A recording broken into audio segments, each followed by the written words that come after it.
Yeah.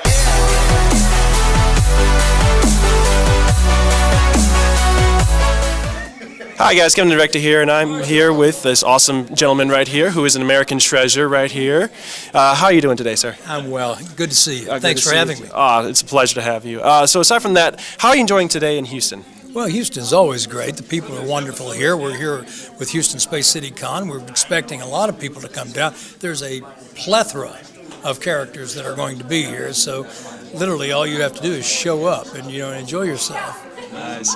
So pretty much, I gotta ask, what is your probably most memorable experience at a convention, whether sci-fi, comic book convention? What is your memorable experience at a convention? That's very easy. There was one gentleman, the last time I was down, I think it was Galveston. His name was Hans. I think he's from Germany. If I could ask Lindy? Hans, where is Hans from? Germany, right? Germany, okay. I'm not completely brain dead. Germany.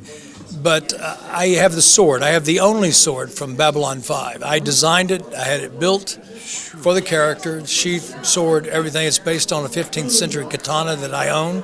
Yeah. And I have never let anybody touch it. And this gentleman was down in the lobby one night. We came down, and the people we were working with at the time asked me, said, would you go up and get your sword and bring it down? I said, of course. And Hans was standing there, and all he wanted to do was look at it. And I said, why don't you draw the sword?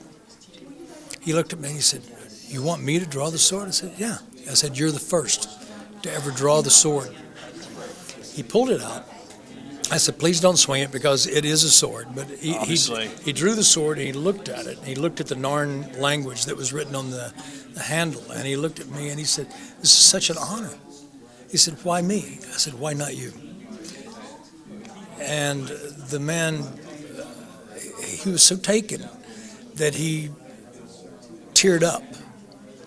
And it just tore at my heartstrings. And we've stayed in touch with him ever since. He's a big advocate and a great fan. And he created, along with many others, a great European contingency.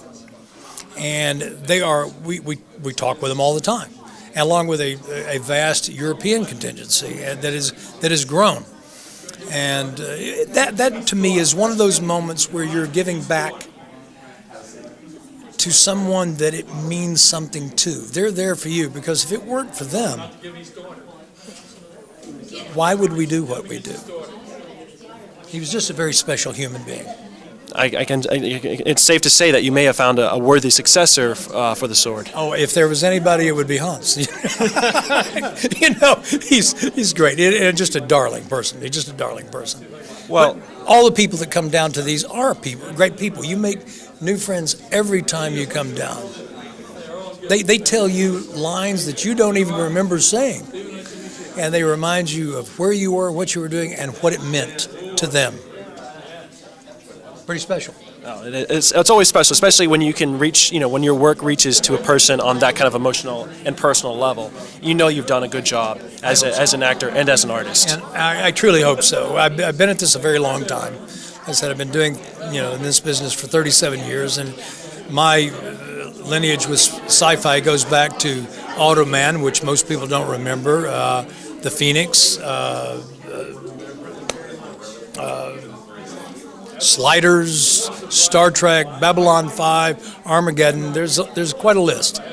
Out of all those works, what was your favorite as an actor and as a fan? What was your favorite project to work on, and why did you enjoy working on it? That is absolutely unmistakable, and that would be Armageddon.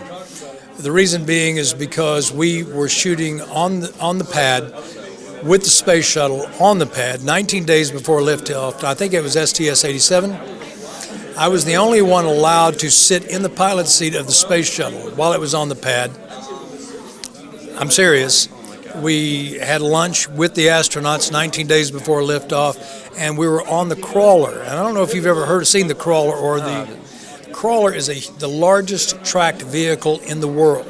Each plate of the track weighs 1 ton. Oh my God. I am serious. 1 ton. It moves at about 3 miles an hour, but as it goes up the hill to put the space shuttle on the pad, it actually levels itself as it moves up and places it perfectly every time. And the people that do this, the dedicated people of NASA, who have pioneered so many things that we use every day, and we use them not even thinking about it. Cell phone, GPS, medicines, everything else that we use were all pioneered by NASA. So I thank them every day. I'm a big supporter of NASA. Well, they definitely have my support now after hearing that. Aside from that, what are you looking forward to this weekend at Space City Comic Con? That's really easy. Just making new friends, meeting new people. Every time I meet new people, I feel like I've made a new friend, and they're just wonderful. I enjoy them so much. Awesome. Well, thank you for your time, sir. And aside from that, this is Kevin the Director signing out. If you like this video and want to check out past other cool interviews that I've done either at Space City Comic Con or Comic Palooza, feel free to subscribe to thenerdstash.com. Don't forget to check out the Nerdstash's website, thenerdstash.com. And also feel free to check out our social networks in the description box below. Aside from that, this is Kevin the Director signing out. Come down and see us. Come down and see us, guys. You got it. Peace out. All right.